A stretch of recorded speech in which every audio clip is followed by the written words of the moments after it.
অনেকদিন যাবৎ ধরেই শুনছি রাজপথে ছাত্রলীগ তাদের দাবি আদায়ের জন্য যুদ্ধে নামার জন্য প্রস্তুত হচ্ছে। আওয়ামী লীগ তাদের দাবি আদায় করার জন্য রাজপথে যুদ্ধে নামার জন্য প্রস্তুত হচ্ছে।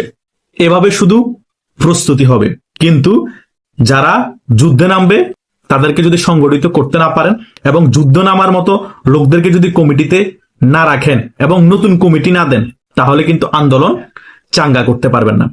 আমাদের ছাত্রলীগের সভাপতি সাদ্দাম এবং সেক্রেটারি ইনান তারা ভারতে বসে আছে, তাদের জানার নিরাপত্তা নাই, ওকে ফাইন, কিন্তু প্রত্যেকটা জেলা, উপজেলা এবং মহানগরের মধ্যে কি তারা খবর নিচ্ছে?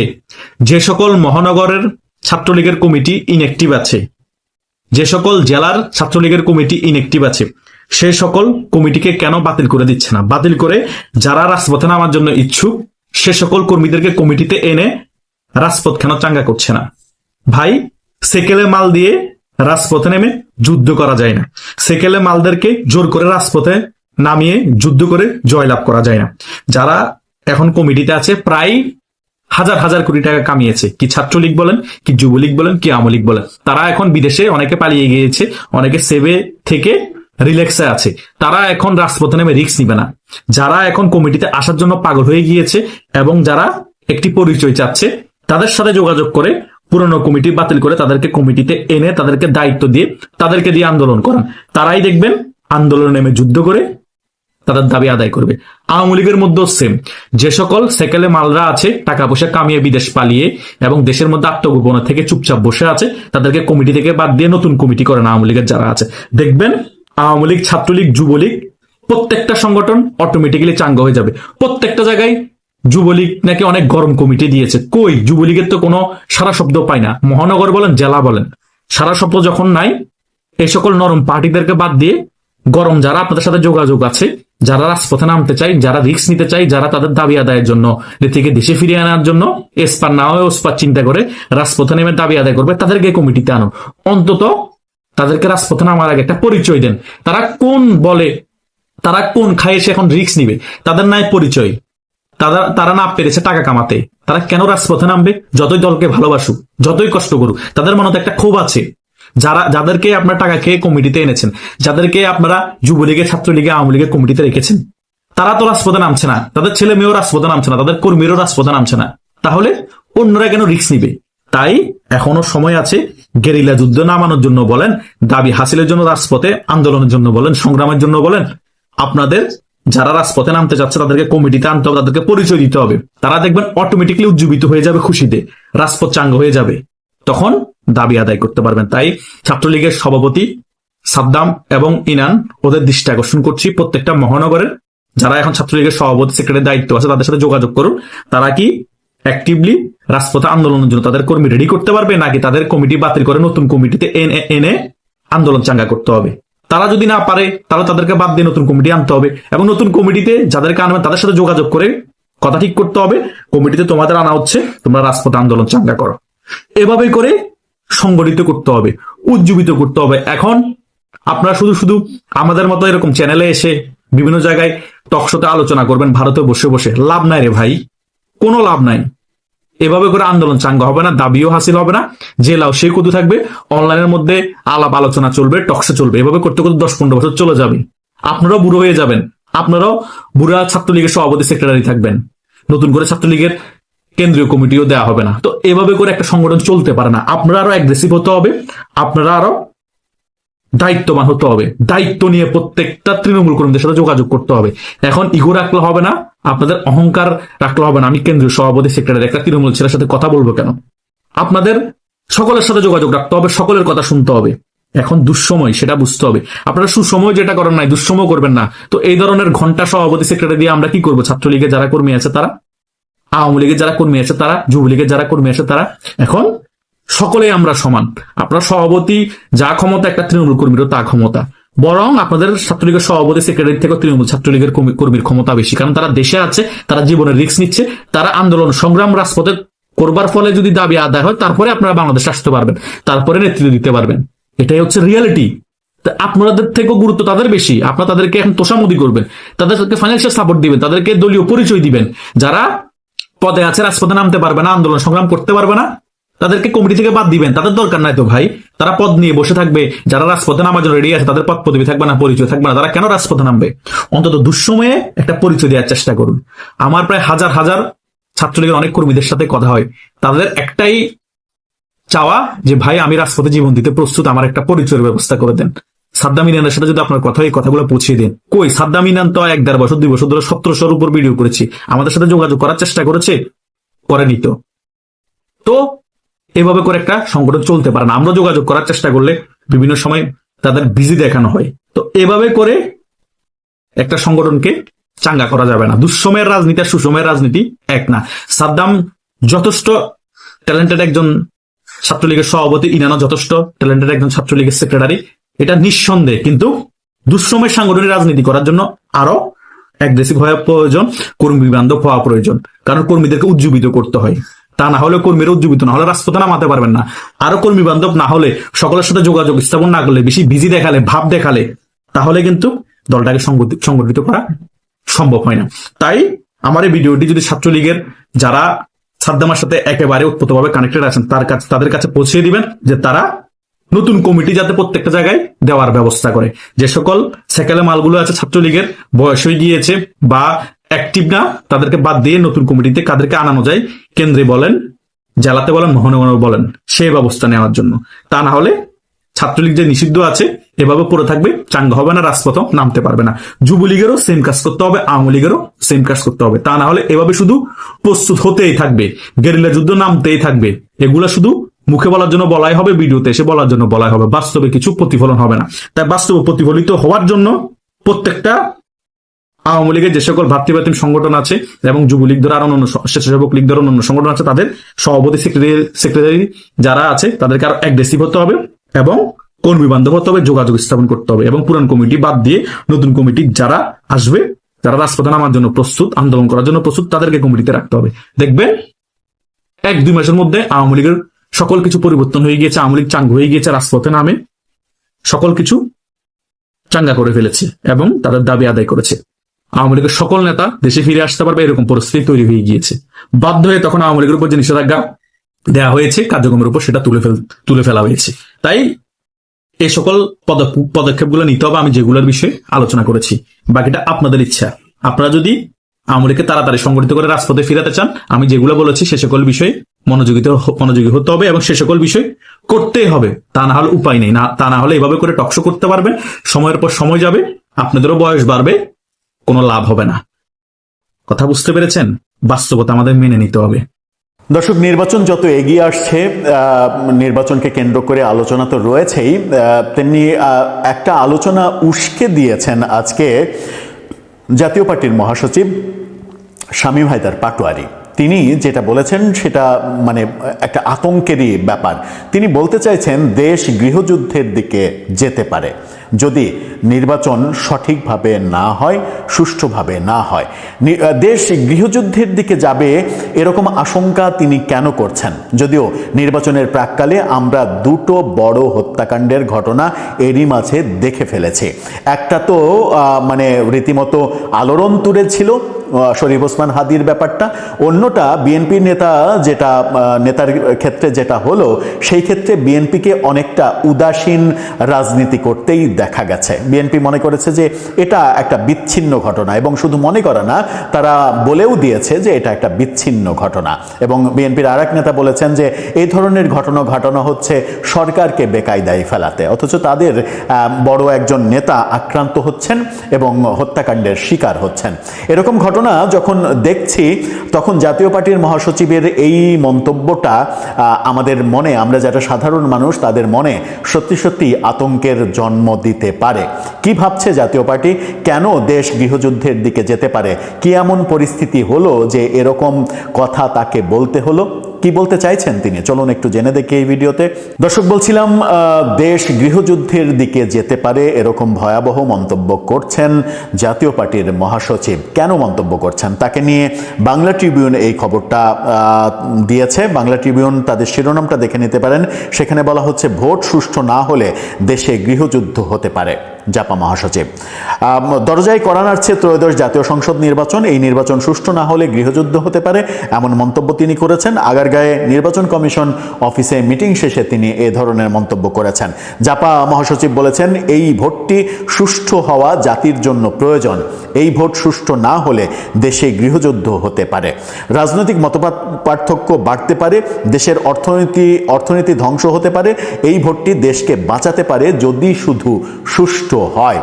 তিনি আরো বলেছেন, ইসি যথেষ্ট নিরপেক্ষতার সঙ্গে কাজ করার চেষ্টা করছে। কমিশনের এই নিরপেক্ষতা আমরা মাঠে দেখতে চাই। ইসির কিন্তু প্রশংসাও করলেন, এটা কিন্তু একটা দারুণ ব্যাপার। এই প্রথম মানে ইলেকশন কমিশনের কেউ প্রশংসা করছে এরকম প্রকাশ্যে, এটা দেখলাম আমরা। যেখানেই মব সেখানেই প্রতিরোধ, এই নীতিতে সরকারকে এবং নির্বাচন কমিশনকে চলতে হবে। কমিশন যে দৃঢ়তা দেখাচ্ছেন, আমরা চাই 17 লাখ সরকারি কর্মচারী ওই দৃঢ়তা দেখাবে। মবের কথা তিনি বলেছেন এবং তিনি স্পষ্ট করে বলেছেন যে মবকে যদি প্রতিরোধ করা না যায়, মবকে যদি ঠেকানো না যায়, তাহলে এই নির্বাচন অসম্ভব হয়ে পড়বে। অনেকদিন আগেই মার্কিন ভারপ্রাপ্ত রাষ্ট্রদূতের কাছে প্রধান নির্বাচন কমিশনার তিনি মন্তব্য করেছিলেন এই মব নিয়ে। তাকে প্রশ্ন করার প্রেক্ষিতে তিনি বলেছিলেন যে এখন তো একটা কেন্দ্রে মব হচ্ছে, নির্বাচনের সময় সেটা 300টা কেন্দ্রে বিভক্ত হয়ে যাবে, 300 ভাগে বিভক্ত হয়ে যাবে সেই মব। আর মব যখন 300 ভাগে বিভক্ত হয়ে যাবে তখন দুর্বল হয়ে পড়বে, সেই দুর্বল মবকে প্রতিরোধ করা মানে সহজ হবে। এই ধরনের একটা হাস্যকর মন্তব্যও তাকে করতে শুনেছিলাম যে মব দুর্বল হয়ে যাবে, 300 ভাগে বিভক্ত হয়ে যাবে। আদতে মবকে নিয়ন্ত্রণ করতে না পারা এই সরকারের যে অনেক বড় একটা ব্যর্থতা, এবং বলা হয় যে সব থেকে বড় ব্যর্থতা। এই সরকারের 2-4টা ভালো উদ্যোগের মাঝে যেগুলো সব থেকে বড় ব্যর্থতা হিসেবে সামনে এসেছে, তার মধ্যে মব সব থেকে বড় ব্যর্থতা।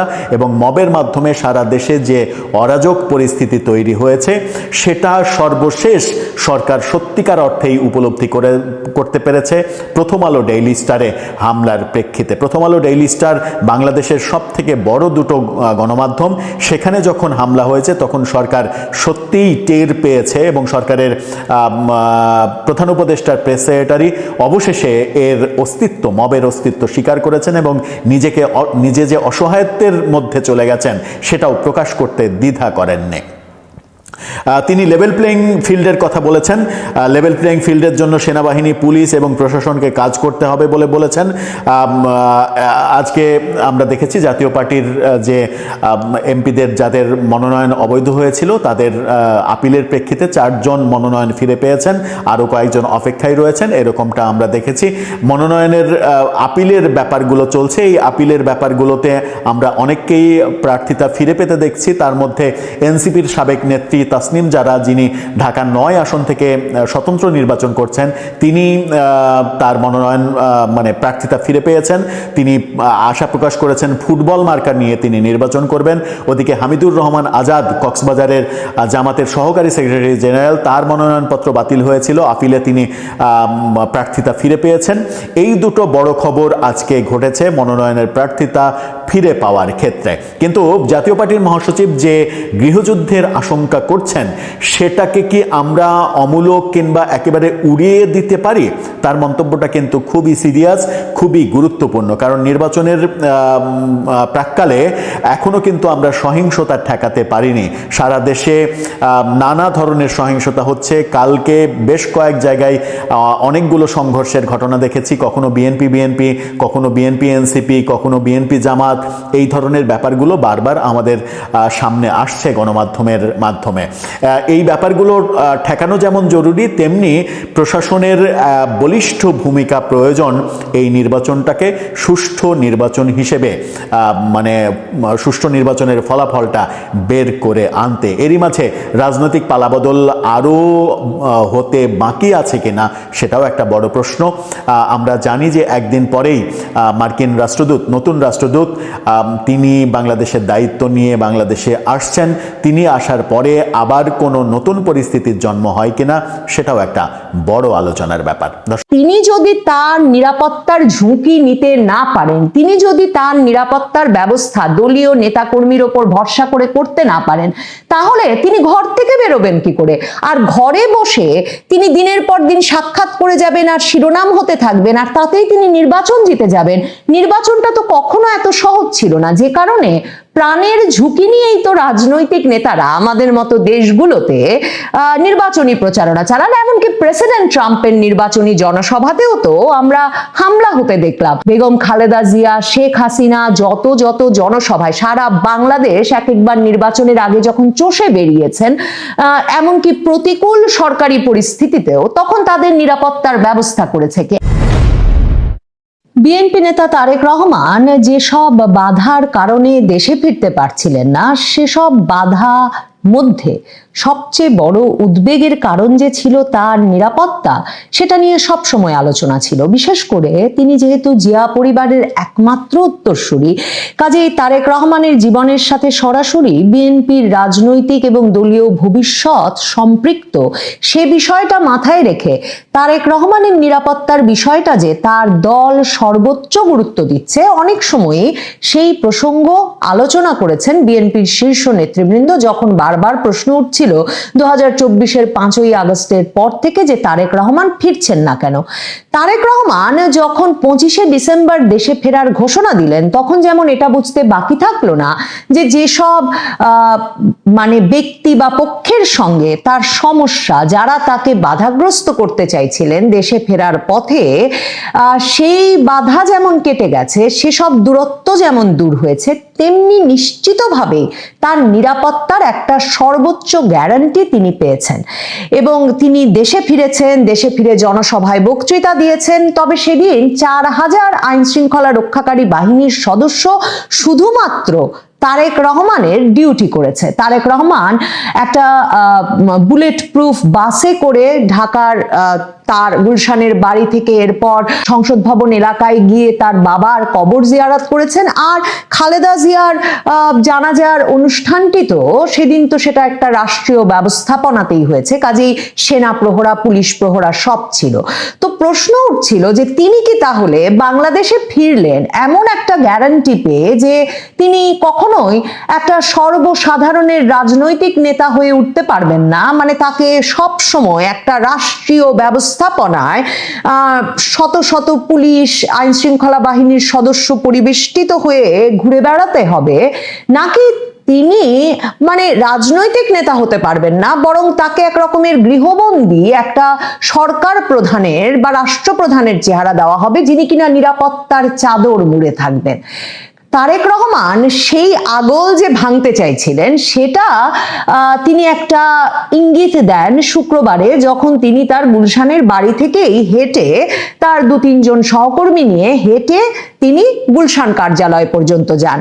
তারেক রহমানেরকে ঘিরে তিনি ফেরবার পর থেকে যা হচ্ছে সবকিছুই শিরোনাম। কে কে তার সঙ্গে সাক্ষাৎ করছেন, সারাদিন গুলশান কার্যালয়ে লাইন লেগে থাকছে রাজনৈতিক নেতা, ব্যবসায়িক নেতৃবৃন্দ থেকে গোয়েন্দা বিভাগের প্রধান থেকে শুরু করে সকল রাষ্ট্রদূতেরা এখন আসছেন, তো সকলে লাইন ধরে আছেন এবং প্রতিটি পদক্ষেপ খবর হচ্ছে। কিন্তু এই খবরের মধ্যে তিনি তার দলীয় নেতাকর্মীদের সভা সমাবেশে যেতে পারছেন, তিনি স্বাধীনভাবে নয়াপল্টন কার্যালয়ে যেতে পারছেন। এক দফা গেছেন, ব্যাপক ভিড় হয়েছে, ব্যাপক আইন শৃঙ্খলা রক্ষাকারী বাহিনী নিয়ে যেতে হয়েছে। একটা স্বাভাবিক রাজনৈতিক নেতার জীবন যদি তিনি না পান, তাহলে কি তিনি রাজনীতিতে সাফল্য পাবেন? তারেক রহমানকে প্রধানমন্ত্রী হিসেবে নিয়ে এসে কোন পক্ষটি তাকে বুঝিয়েছে যে তিনি আসলে এমন একটা নিরাপত্তার চাদরে মোড়া অবস্থায়, যেন তিনি পরবর্তী সরকার প্রধান, এমন একটা ভাব তৈরি করে শেষ পর্যন্ত তাকে সম্পূর্ণত তার দল, দলীয় নেতাকর্মী এবং জনসাধারণ, সবচেয়ে গুরুত্বপূর্ণ বিষয় যেটি রাজনৈতিক নেতৃবৃন্দের জন্য, জনসাধারণ থেকে সম্পূর্ণ বিচ্ছিন্ন করে রাখা হবে। তারেক রহমান ভয়ে কাবু হয়ে আছেন। তার নিরাপত্তার ভয়, তার জীবন রক্ষার দায়িত্ব কেউ নিতে চাইছেন না। সকলেই বলছেন তার নিরাপত্তার দায়িত্ব শুধুমাত্র তিনি একটা সংরক্ষিত এলাকায় থাকলেই নেওয়া সম্ভব। পুরোপুরি রাষ্ট্রীয় ব্যবস্থাপনায় তার জন্য জনসমাবেশ, জনসভার ব্যবস্থা করতে হবে, তাহলে নির্বাচনে লেভেল প্লেইং ফিল্ড ক্ষতিগ্রস্ত হবে। জামায়াতে ইসলামীর আমির, জাতীয় নাগরিক পার্টির নেতৃবৃন্দ তো বটেই, তারা ঘরে ঘরে যাচ্ছেন, বাজারে বাজারে হাঁটছেন, মসজিদে যাচ্ছেন, যেখানে খুশি পথসভা করছেন, উঠান বৈঠক করছেন। এই যখন অবস্থা, তখন তারেক রহমান উত্তরাঞ্চল সফরে যেতে চেয়েছিলেন এবং নির্বাচনী আচরণবিধির কথা মাথায় রেখে, যেহেতু নির্বাচনী প্রচার আনুষ্ঠানিকভাবে শুরু করবার জন্য আরো কিছুদিন বাকি, তিনি একেবারে একটা ব্যক্তিগত সফর পরিকল্পনা করেছিলেন। 19 বছর পর তার উত্তরাঞ্চলে যাবার কথা ছিল, বগুড়া যাচ্ছিলেন, রংপুর, সিলেট, দিনাজপুরে যাচ্ছিলেন, নানির কবর জিয়ারত করবার কথা ছিল, রংপুরে শহীদ আবু সাইদের কবর জিয়ারত করবার কথা ছিল, এবং পরিকল্পনা ছিল যে এরপর এই সফরটা ভালো মতো হয়ে গেলে এমনকি 20 জানুয়ারি তিনি সিলেটেও যাবেন, কারণ বাংলাদেশে প্রথাগতভাবে আসলে নির্বাচনী প্রচার প্রচারণা শুরু হয় সিলেটের শাহজালাল মাজার থেকে। এখন তারেক রহমানকে নির্বাচন কমিশন এসে বলছে যে এই সফর যাতে স্থগিত রাখা হয়, এবং তারেক রহমান এই সফর স্থগিত করে দিয়েছেন। তারেক রহমান কি কারণে এই সফর স্থগিত করলেন? মানে তিনি নিরাপত্তার ভয়ে স্থগিত করলেন। তিনি যখন বাংলাদেশে ফিরেছেন তার আগে কিন্তু বিএনপি এসএসএফ সুবিধা সরকারের কাছে চেয়েছিল তারেক রহমানের জন্য, এবং বলেছিল যে তারেক রহমানের নিরাপত্তার ভয়টা যেহেতু এত বেশি, কাজেই তাকে যাতে ভিভিআইপি মর্যাদায়, মানে সরকার প্রধান, রাষ্ট্রপ্রধানরা যে মর্যাদা পান সেই মর্যাদায় সরকার এসএসএফ সুবিধা দেয়। কারণ তারেক রহমানের নিরাপত্তার জন্য দল যে ব্যবস্থা করেছে, চেয়ারম্যান সিকিউরিটি ফোর্স দিয়ে সাবেক সেনা কর্মকর্তাদের নেতৃত্বে, বিএনপি বলছিল এর ফলে তাকে একটা এনক্লোজ জায়গায়, মানে বাড়িতে বা গুলশান কার্যালয়ে নিরাপত্তা দেওয়া তাদের পক্ষে সম্ভব বটে, কিন্তু প্রকাশ্য স্থানে নিরাপত্তা দিতে হলে সরকারকে তাকে এসএসএফ সুবিধা দিতে হবে। এখন সরকার তাকে এসএসএফ সুবিধা দিতে রাজি হন নাই, কারণ সেটা দিলে আসলেই তারেক রহমান ফেরার আগে থেকেই জামায়াতে ইসলামী সহ বিরোধী পক্ষগুলো যেটা বলছিল যে একজনকে একটা বিরাট মানে নিরাপত্তা সুবিধা দিয়ে রীতিমতো সরকার প্রধান, রাষ্ট্রপ্রধানের মর্যাদায় চলাফেরার ব্যবস্থা করে দিলে অন্যদের প্রতি এক রকমের মানে জনসাধারণের মনে অন্যদের জন্য একটা লেভেল প্লেইং ফিল্ড সৃষ্টির সমস্যা হয়। তো সেদিক থেকে সরকার এসএসএফ সুবিধা দিতে পারে নাই। এখন তার মানে তারেক রহমান ভরসা করতে পারছেন না যে তার জন্য তার রাজনৈতিক দল বিএনপি যে চেয়ারম্যান সিকিউরিটি ফোর্সের ব্যবস্থা করেছে, তার আয়োজনে বুলেট প্রুফ গাড়ি নিয়ে তিনি আসলে সিলেট, রংপুর, বগুড়া, দিনাজপুর কোথাও যেতে পারবেন। মানে তার নিরাপত্তাটা সবসময় রাষ্ট্রীয়ভাবে নিশ্চিত হতে হবে, এবং তারেক রহমান মনে করছেন যে এইভাবে তিনি তার ভীষণভাবে বহু ভাগে বিভক্ত হয়ে পড়া দল, সেই দলকে সংগঠিত করতে পারবেন, এই দলের ভোটারদেরকে নির্বাচনে ভোট দিতে ভোট কেন্দ্রে নিয়ে যেতে পারবেন। মানে তারেক রহমান বসে থাকবেন গুলশান কার্যালয়ে এবং দলে দলে তার প্রতিপক্ষ রাজনৈতিক দল থেকে শুরু করে সকলে এসে তাকে সালাম জানিয়ে যাবেন যেন তিনি আগামী নির্বাচনে নির্বাচিত হতে যাচ্ছেন, অথচ নির্বাচনী কর্মকাণ্ডটাই তিনি করতে পারবেন না। তিনি তার প্রাণ ভয়ে ভীত হয়ে ভয়ে কাবু হয়ে গুলশান কার্যালয়ে বসে থাকবেন, অপেক্ষা করবেন পরবর্তী প্রধানমন্ত্রী হিসেবে নির্বাচিত হওয়ার। আর যদি নির্বাচিত হতে না পারেন তখন তিনি কি করবেন? তখন তো সরকার এই যে যতটুকু সুবিধা তাকে এখন দিয়ে রেখেছে বা নির্বাচন কমিশন আগেই সাবধান করছে, মানে সরকারের কোনো পক্ষ তাকে তো তখন আগেও সাবধান করবে না। তখন তিনি বাংলাদেশে তার অবস্থানটা কি করে চালিয়ে যাবেন? নাকি তাকে আবারও বিদেশ চলে যেতে হবে? মানে তিনি যদি তার নিরাপত্তার ঝুঁকি নিতে না পারেন, তিনি যদি তার নিরাপত্তার ব্যবস্থা দলীয় নেতাকর্মীর ওপর ভরসা করে করতে না পারেন, তাহলে তিনি ঘর থেকে বেরোবেন কি করে? আর ঘরে বসে তিনি দিনের পর দিন সাক্ষাৎ করে যাবেন আর শিরোনাম হতে থাকবেন, আর তাতেই তিনি নির্বাচন জিতে যাবেন।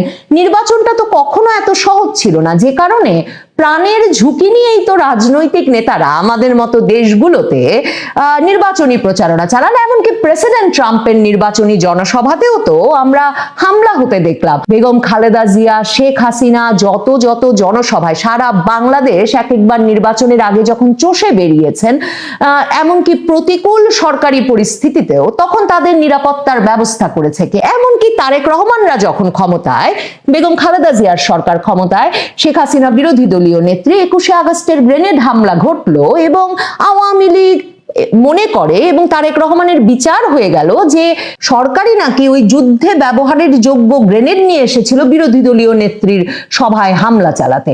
তো তাহলে রাজনীতিটা তো এমন পঙ্কিল এবং কঠিন পরিবেশের মধ্যেই সবসময় করতে হয়। তারেক রহমানের নিরাপত্তার বিষয়টা কি সত্যি ব্যক্তি এতটাই গুরুতর, এতটাই আলাদা। পাকিস্তানের বেনজির ভুট্টো, তিনি 8 বছরের বেশি নির্বাসন থেকে যখন সাধারণ ক্ষমা পেয়ে জেনারেল পারভেজ মোশাররফের আমলে দেশে ফিরলেন নির্বাচনে অংশগ্রহণ করবার জন্য, তখন তিনি দেশে যেদিন ফিরলেন সেদিনই তার জনসভায়, মানে তার জন্য যে জনসমাগম হলো সেখানে হামলার ঘটনা ঘটলো এবং প্রায় 150 জন মানুষ নিহত হলেন। কিন্তু বেনজির ভুট্টো কিন্তু বাড়ি বসে থাকলেন না। এরপর তিনি যে জনসমাবেশগুলো, জনসভাগুলো, জনসংযোগগুলো পরিচালনা করছিলেন, কারণ দলের নেতা কর্মীদের তো সবচেয়ে বেশি চাঙা হওয়া দরকার যে নেতা ফিরেছেন, একটা দলের খারাপ সময়ের অবসান হয়েছে। তখন দেখা গেল যে বেনজির ভুট্টো 2 মাসের মধ্যে, মানে নির্বাসন থেকে ফেরার 2 মাসের মধ্যে একটা জনসভায় কিন্তু এক কিশোর তাকে গুলি করলো এবং আত্মঘাতী বোমার বিস্ফোরণ ঘটালো। সে সময়ও সে ঘটনায় বেনজির ভুট্টো ছাড়াও অনেক নেতাকর্মী নিহত হলেন বটে। মানে এগুলো ভালো উদাহরণ নয়, কিন্তু যেটা বলছিলাম, এমনকি প্রেসিডেন্ট ট্রাম্পের নির্বাচনী জনসভায়ও তো গুলি করবার ঘটনা ঘটলো। কাজেই তারেক রহমান ভয়ে কাবু হয়ে বাড়ি বসে থেকে এই যে তাকে নিয়ে ধন্য ধন্য রব পড়ে গেছে এবং যেন তিনি প্রধানমন্ত্রী বলে অতি খাতির দেখাচ্ছে সরকার, পুলিশ, প্রশাসন, সেনাবাহিনী থেকে শুরু করে সকল পক্ষ, এতে ভুলে তিনি যদি তার দলীয় নেতাকর্মীর থেকে দূরত্ব বজায় রাখেন, তার জনসমর্থনের জন্য তার জনসাধারণের কাছে না যান, তাহলে নির্বাচনের পর যদি পাশা উল্টে যায়, মানে যাকে বলা হচ্ছে আপনিই হবেন, আপনিই হবেন, আপনিই হবেন পরবর্তী প্রধানমন্ত্রী, তাকে যদি শেষ পর্যন্ত ভোটাররা প্রধানমন্ত্রী না বানান তার নির্বাচনী প্রচার কাজে এই ঘাটতির জন্য, তখন তিনি কি করবেন? তখন তার নিরাপত্তাটা নিয়ে সরকার, রাষ্ট্র একইভাবে উদ্বিগ্ন থাকবে তো? আর তখন তিনি ভয়ে কাবু হয়ে বাংলাদেশে থাকবেন নাকি আবার বিদেশ চলে যাবেন? এই প্রশ্নগুলো তারেক রহমানের এসব কর্মকাণ্ডে নিশ্চিতভাবেই উঠছে। তবে তারেক রহমানকে কি ভিত্তিতে নির্বাচন মানা করে দিল? তার সফর শুরু হওয়ার মাত্র একদিন আগে, রোববার থেকে তার সফরে যাবার কথা ছিল এবং বগুড়া সহ পুরো উত্তরাঞ্চলে সাজ রব পড়ে গিয়েছিল যে নেতা আসবেন। কেন নির্বাচন কমিশন আটকালো? মানে নির্বাচনী আচরণবিধি লঙ্ঘন হতে পারে ভেবে আটকালো? মানে তিনি তার নানির কবর জিয়ারত করতে গেলে, শহীদ আবু সাইদের কবর জিয়ারত করতে গেলে নির্বাচনী আচরণবিধি লঙ্ঘিত হচ্ছে? সেটা জানায়নি বিএনপির স্থায়ী কমিটি। বিএনপির স্থায়ী কমিটি এটাও জানায়নি যে নির্বাচন কমিশন তাকে যেতে মানা করলো তার নিরাপত্তার ঘাটতির জন্য। মানে ঠিক কি আশঙ্কায়, কি উদ্বেগে তারেক রহমান তার কার্যালয়ের বাইরে পা না ফেলার সিদ্ধান্ত নিলেন? আর স্থায়ী কমিটি, বিএনপির নেতৃত্ব, তারেক রহমান কি ভাবছেন? কবে তিনি সাহস করে উঠবেন? কবে তিনি একের পর এক তার দরবারে সাক্ষাৎ প্রার্থীদের সাক্ষাৎ দেওয়ার খবরের বাইরে সত্যিকার অর্থে ঘরে ঘরে যাবেন, জনগণের সঙ্গে মিশবেন, তার নেতাকর্মীদের সঙ্গে মিশবেন আর তার দল, ভোটারদের চাঙ্গা করে তুলবেন? পারবেন না ভয়ে কাবু হয়েই থাকবেন? ভাববার যথেষ্ট কারণ আছে, সন্দেহ করবার কারণ আছে যে একটা পক্ষ তাকে ভয়ে কাবু করে রেখে, প্রাণ ভয়ে ভীত রেখে তাদের পক্ষে গণজোয়ার সৃষ্টি করে নির্বাচনটা সেরে ফেলতে চাইছে।